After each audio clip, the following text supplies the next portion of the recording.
So, how are you, Mr. Peter Steer? I'm very well, thank you. Yourselves? Good.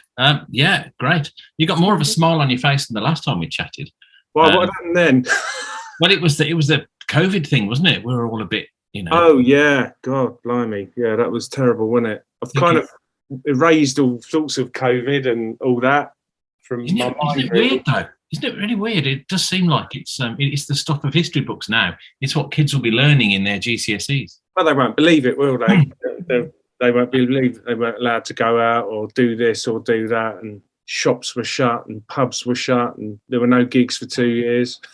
It was a dystopian nightmare. It was. Let's not have any more. Wow. That's a big word for me. I like dystopian. It's a great word. Great word. We're on the, I don't know what this is actually. What is it? Wine. Wine, yes. Well, you have to have wine in the spaghetti bolognese, and then there's leftover wine that's, too much for the bolognese. Yeah. What can you do? Yeah.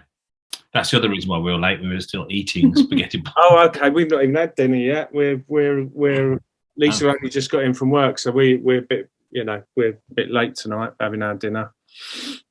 Great.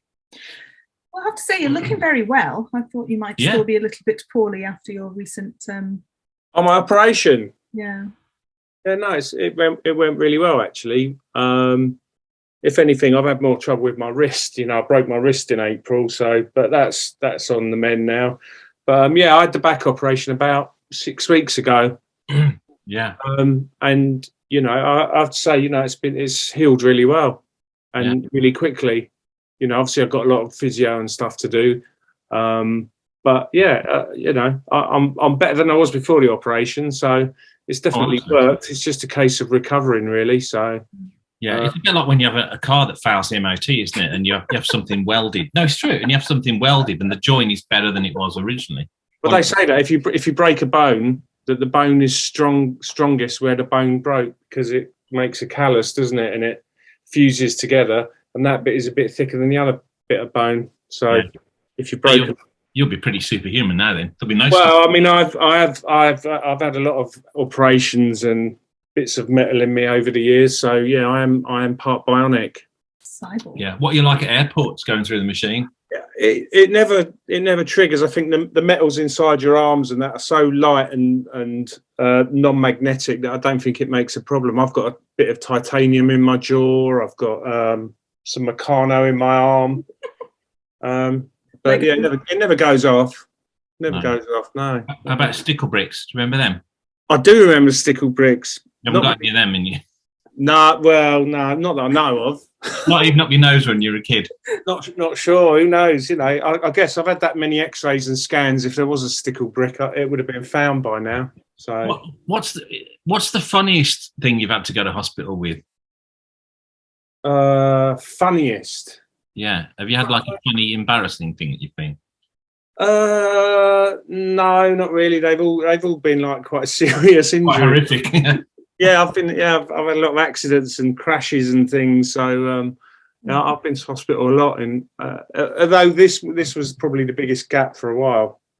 Yeah. You were due one then, weren't you? Really? Oh, well, the whole family said that. Yeah. Oh, well, you were due one. So that's kind of yeah. That is my luck. Do you get on with your family? Not really. No, I do. The family that I've got left to get on with, yeah. We'll edit that out. Yeah. Just I'll put a caption: Peter Steer loves his family. I do. Ticket. They're all lovely. Yeah. Good. So what have you got flashing behind you there? You've got some nice blue dials there. Korg Wave State at the top. Mm-hmm. Reasonably new. I've got this new Arturia thing here. Go Freak. That's pretty cool. Very, very powerful little synth. That's a Novation Ultra Nova. That's my Novation master keyboard, and there's a Prophet 6 down here. And an old drum machine here. An old Boss DR660. Lovely. Great radio, this is. Yeah. We do like to show pictures and things on the radio. Yeah, that's right, yeah. The deaf people. What? Oh, yeah. Oh, because you're not going to show the video, are you, on this? Well, only if you don't want us to. I don't mind either way. We've got a YouTube channel which is starting to do all right actually. So we sort of do we do put them on Big occasion. Satsuma one, yeah. Yeah. Unless people, don't want them on, then the odd occasions people don't. We'll respect that. But, Yeah. Good-looking, talented man like yourself, I'm sure. Thank you very much. Shucks. With a link to your website and a donation button. All that, yeah. All that. Tickets here, albums there. Yeah. Great. So, how's the world of Tin Gun? Tin Gun's really, really busy, actually. We're working on our album, which is coming along slowly but surely. But the last month, really, we've had a couple of cover versions to do. So we've been focusing on them. We've got the Depeche Mode cover version. Obviously, you're on the same album as us, and we've just finished that. So I don't know how much of that we can mention. Well, we can say that you're involved in a Depeche Mode cover album, I suppose. That's about it. Without naming what it is or who's doing it. That's right, or what the song is, or who it's about, or Breaking news here, more ticker tape. Yeah. Tin Gun working on a song for an album. We are. And then we finished that, and then we're working on the one we can mention is we're working on a Psychedelic Furs cover.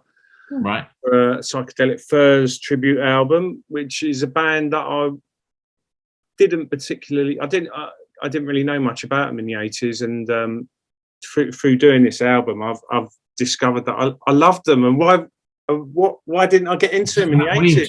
Isn't that weird? How fantastic they are. Yeah. Brilliant band. So I've missed out all these years on Psychedelic Furs, so I'm catching up with them at the moment. Just today I've been working on 2 Psychedelic Furs songs. One of them is actually Tenek are doing a cover on the same album. So Tenek are doing one, Tin Gun are doing one. I've heard of them. Yeah. Tin Gun or Tenek. Yeah, Tenek, yeah. So, we're not as dead as people think we are. And we've also Tenek have just done a new and exclusive remix for a compilation album that's coming out later in the year. So we did a 12-inch version of one of our older tracks, because the compilation album is based on 1980s 12-inch remixes. Oh, we were asked to remix the song. We were asked to remix a song in the style of the 1980s. Yeah.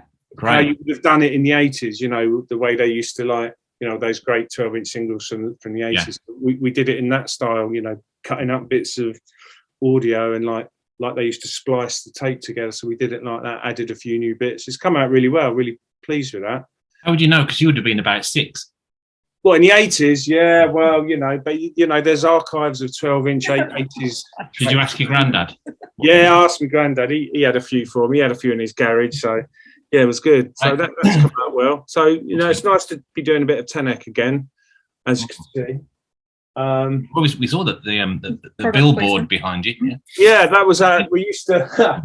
It was a bit of a Stonehenge moment, because it was supposed to be our backdrop live when we first started playing live in Tenek. We were all very excited, and when it turned up, it's not really very big, is it? Not really big enough to put on stage, is it? Unless you're playing a very small stage. So I commandeered. You get the dimensions wrong. Yeah, I think there was. Yeah, it was very much like the Spinal Tap Stonehenge thing. It was supposed to be about 10 times bigger than that time. Put at the back of the O2 Academy in Islington, not the back of the pub. So yeah, never mind. But it looks good in the studio. So make a nice sash, though, wouldn't it? It would, yeah. So yeah, so there has been a little bit of Tenek activity, which is quite good. So I don't know whether perhaps next year there might be a new EP or something. We don't know. You won't leave it, will you? No, well, Jeff's very busy. He's busy doing his producing and all his other things, and obviously I've been doing Tin Gun. Agency V. I would have been doing Sign Star, but that didn't pan out. What else have I got going on? I don't know. There probably is other stuff. I can't remember what it is. Yeah. Well, I'm sure you're always busy, aren't you? You're always. I am. I'm trying to concentrate on Tin Gun now, really, because so obviously we were waiting for Sign Star to finish. That was sort of quite urgent to get that done, and then unfortunately I couldn't be involved in that, which was a shame. But So yeah, Tinker and Agency V, you know, we've just started that has been a bit quiet, but we've got a new single coming out, just finishing that off, and we're going to do a video for that in a week or two. So that's nice. So yeah, that's kind of all firing up again. You must never sleep. Never sleep. Well, obviously, to do with my back surgery, I've been off quite a lot, and so you know, it does give you an opportunity to get back in the studio, and I needed to get back in the studio, and there's so much to do, and you know, I need to hone my studio skills. So you know, as much time as you can spend in the studio is good, really. You know. So have you got lots of leftover heavy medication as well? No, I've done a lot. Oh, let's get your own. So yeah, I've got a lot of laxatives left from hospital. Oh, great! They gave me boxes and boxes of that. I find they can make a perfect Christmas present. I think you just put a tin gun label on them. You can sell them in a gig. Tin gun laxatives. Well, we've got plenty. Yeah. So there we are. I don't think anyone's ever done that before. What's that? Tin, you know, laxatives with a band name on. Not that I'm aware of. Could be a new unique angle for us. I don't know if it's got legs or not. I'm not sure. What do you think? Anyway, personally, yeah, legs and runs. Yeah. All right, great. So live performing. Then you're back into live performing because you do like a live performance. We used to, back in the day, and so back in March, you know, we was, you know, obviously you were there and getting back into it after, you know, I don't think for me it had been 2.5 years since I've been on stage, so you know that's a long gap really. So we're looking forward to playing again in October. We've got these dates with the lovely Tiny Magnetic Pets, who are lovely people. So we're doing the same 2 places, plus we're playing in Liverpool, but we're looking to do a lot more Tin Gun gigs next year. Maybe, you know, a few festivals and things, and some more live dates. We want to do some live dates with David Brooks' band Littlefinger, you know, the Gary Newman band. They kind of get their own thing. So we're trying to arrange some dates with them as soon as we can. That keeps getting, obviously, Gary Newman's been touring and lots of dates, so it's difficult to fit that one in. But yeah, that's happening. So yeah, I think next year's going to be good. Lots of gigs, lots of music coming out. Yeah, very busy. That's how you like it. Oh yeah, I do. Yeah, I do. I like to be busy, as everyone knows. I like to be in the studio and on stage. So yeah, it'd be good. Yeah, and you've got this new single, which is. It is, and it isn't a new single. It's actually, we've just been sort of sending it just to a few people, just to have something new to play for these gigs, to try and help promote the gigs. Now we haven't actually got a single out at the moment, so we just it might end up being a single, but it's definitely going on the album. We're slowly chipping away at the album. I think we've got 8 or 9 songs now, so we're not too far off. Another couple, and we'll probably be there. So yeah, it's taken a while, but obviously Tim's in Republica. They're always busy in the summer, gigging and playing festivals, and Mark's now in Mesh, playing keyboards for Mesh. So yeah, it's busy. And Nick, our drummer, is very busy. He works in the music industry. He works for a promotions company and does some sort of quite big gigs. He was involved in the Rammstein gigs. So he was involved in helping put all that up. What a nightmare. Yeah. Yeah, but hopefully next year it'll be busy. I hope so. Okay. So how much have you missed not performing live? Did you enjoy the break? No, not really. I think playing live is something that you need to keep doing, you know. You need to be out there sort of fairly regularly. I mean, there's a lot of venues closing down. It's difficult now, isn't it? You know, difficult to find decent venues. Also, promoters, it's difficult as well. So you have to kind of do it yourself a lot of the time now. And I think a lot of bands are doing that. They're bypassing the promoters and thinking, yeah, we actually could do this ourselves, because it can be done. And I think that's probably the route we'll go down next year. Although, if we could find a decent promoter to put on a little mini tour with Littlefinger, that would be good. We'd be interested in that, as I know they would. So, yeah, have to see. So your new single that isn't a new single, but it's out there anyway. Back off the new album, which is promoting gigs. Yeah. So how many gigs are you doing with the Pets? Is it 3? 3. 3. Yeah. We're doing Hastings Kino Theatre on the 13th of October, King's Cross Water Rats 14th of October, which is a Friday, and we're playing at the Zanzibar Club in Liverpool on Saturday the 15th, which will be our first gig in the Northwest. So really, we've only played Water Rats and the same place in Hastings. So next year we're hoping to maybe get some gigs in the Midlands. Would be nice because we're like Liverpool, London, Hastings. I'd like to play in Bristol as well. I always get a good crowd in Bristol, and the Fleece is a good venue, and there's a couple of other good venues. I don't know if any have closed down, but yeah, that's the point. Yeah, well, we'll keep our eyes open for any Midlands happenings that are going on. Yeah, that would be great. Around here, it's been fairly sort of post-COVID. It's been sort of quite sluggish. I think a lot of promoters and a lot of venues are sort of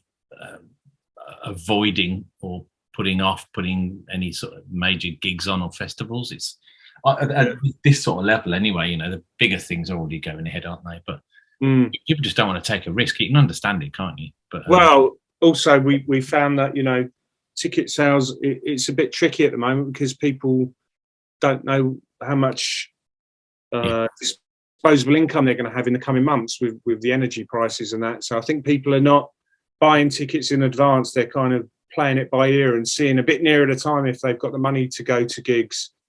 So that's also, having just come out of COVID, you now get the energy crisis, which, it just makes you wonder, whether the whole thing's jinx sometimes. Trying to get people to come out to venues and that is difficult. Always has been difficult, and get people to come along to gigs. If I've just sitting and watch telly on a Saturday night. I think what made it worse is obviously during COVID, a lot of the venues had to shut down because they just weren't sustainable afterwards. Yeah. So you had that general apathy that was sort of there before, plus you've got less venues and promoters just don't want to go out on an arm and a leg and promote stuff anymore. So it's I'm sure it has its way of working out, doesn't it? It's not the first time it's happened. No, that's right. And of course, the scene that we're in, the electronic scene, is a tricky one anyway, isn't it? Because it's not mainstream music, is it? It's sort of quite a niche market now. Whereas in 1982 it was massive. It's an electronic sort of underground scenes. It's quite a niche market now. So it's difficult to get people to come out. There's a lot of people doing it, a lot of bands, some good, some others not quite so good, and the market's a bit flooded. Sometimes especially you see on Facebook how many people are putting out new songs and new music, and it's hard to keep up with it all. Yeah, there didn't used to be quite as much as that, did there? No, well, we've noticed with a quick plug with Big Satsuma Radio, we approached about 200 labels directly and said, this is what we're doing. If you grace us with your music, we would happily, thinking we might get maybe 20 labels come back. I think pretty much all of them responded. And poor Bridget goes through all the submissions. Oh, wow. It's got its own email address, its own server, and it's just it's bonkers. It's just, isn't it? We get so much good stuff, though. That's the thing. It's really, really good stuff. Bizarre. Yeah. We at the previous station we used to have quite a few tracks come through, but we'd sift through and maybe play 4% or something like that. Oh, right. Yeah. The problem is we're getting stuff now, and we're getting. I mean, what in the 2 days that you haven't checked, we got about 45 emails. Some with albums on it. It's like, oh my god. Yeah. And then as fast as you're doing that and put them into your shows, obviously we only put so much new music into the shows. Yeah. And then it's like you've got still 200 tracks left for the next time you get the downloads, and you're building up like these masses of music. But it is there's not a lot of it that's rubbish. That's what I have to say. It's really, yeah. There are one or two, and one or two bands that you would expect better of have sent stuff which isn't really up to the mark. But really. Yeah, that's quite surprising. It's almost. I think there is some of the bands that have been around a little bit that I think there's a bit of complacency with some of them, which is my big bugbear at the moment. Oh yeah, well, that's kind of why I like to, work and get, do new projects and work with different people.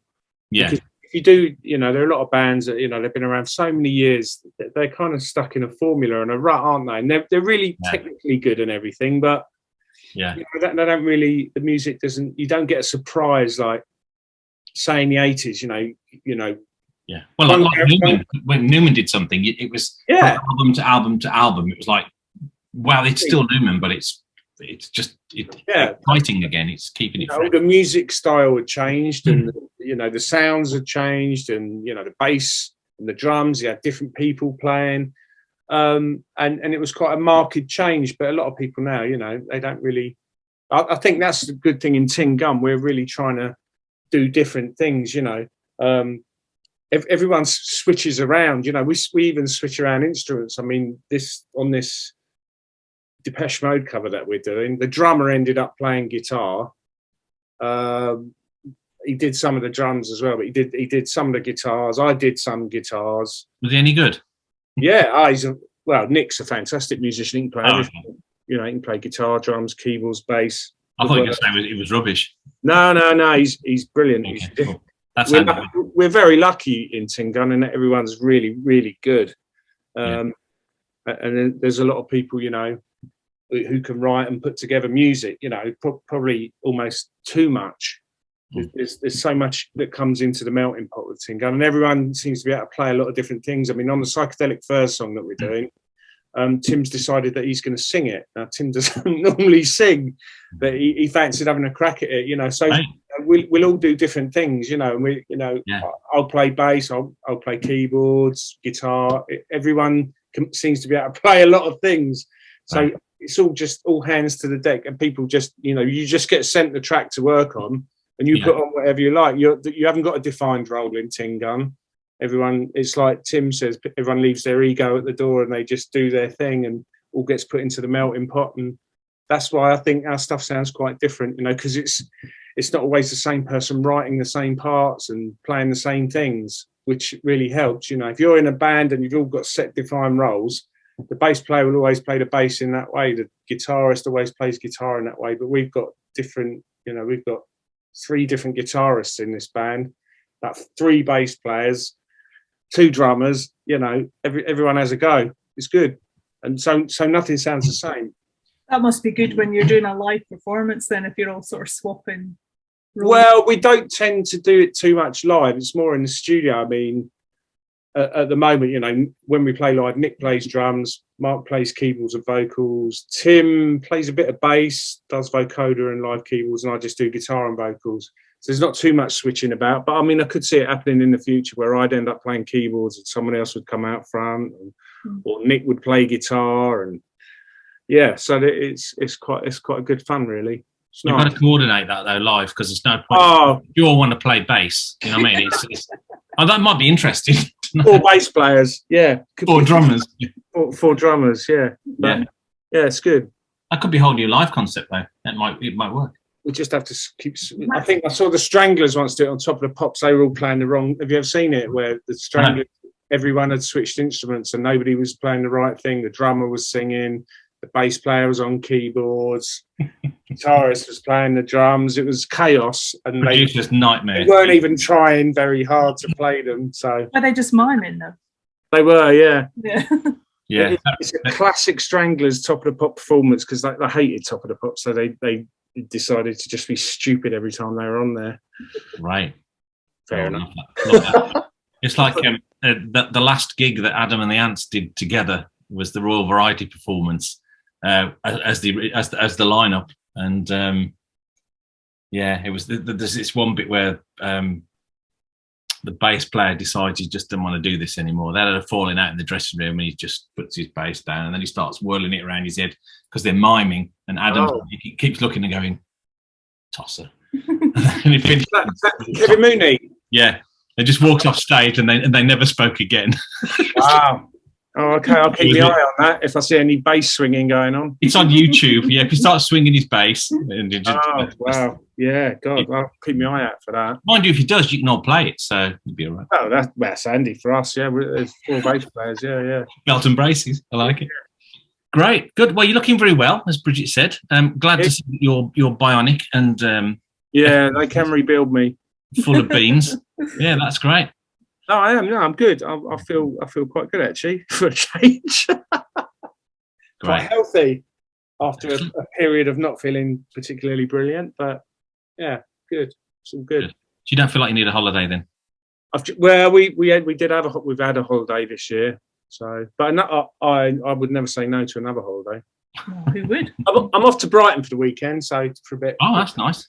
Sun, sea, and sand. So that'd be nice. Don't know if it's going to be sunny in Brighton, but yeah.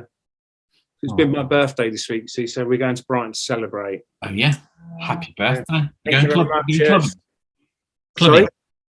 Clubbing, jelly deals on the pier. What are you doing? I don't know. We're going to a very nice restaurant on Saturday in the Lanes, so looking forward to that.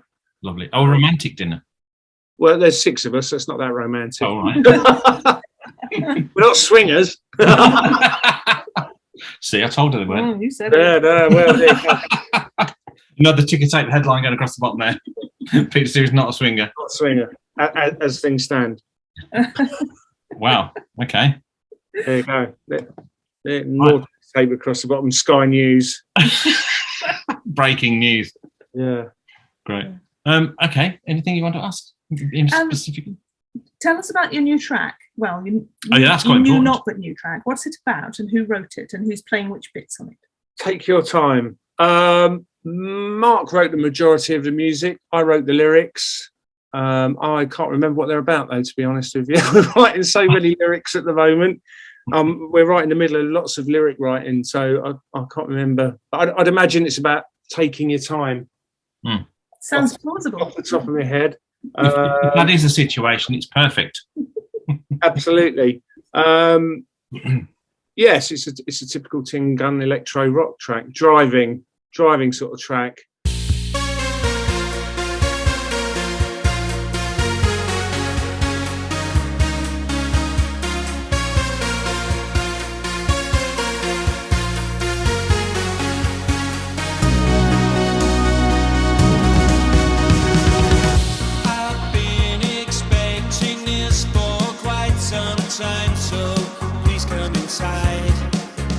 It's not the way I had this plan, so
So the album's got a lot of variety on it. There's a lot of different things. So we've still got a couple of tracks we need to nail down, but it's definitely getting there.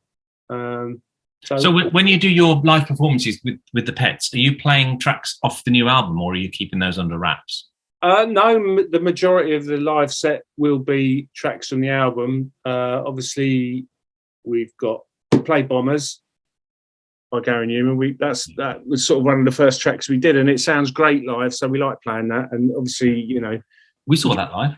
We get a few Newman fans in, and they like it. And Newman, steer. As soon as it starts up, you know, and there's a bit of Gary Newman in it, everyone's like comes back from the bar, don't they?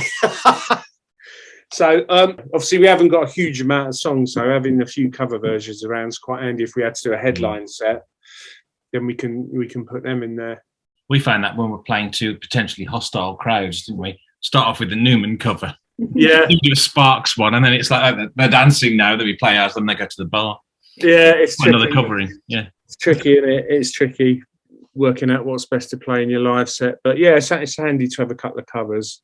I think anyway. You know, you get people coming up going, "Can you? Have you got Funky Town by Lip Sync?" Yeah, well, yeah, no, unfortunately not. But a good tune actually. I'm not a DJ. You don't understand. No, that's right. We don't do requests. You're not a karaoke bar. Yeah. There we are.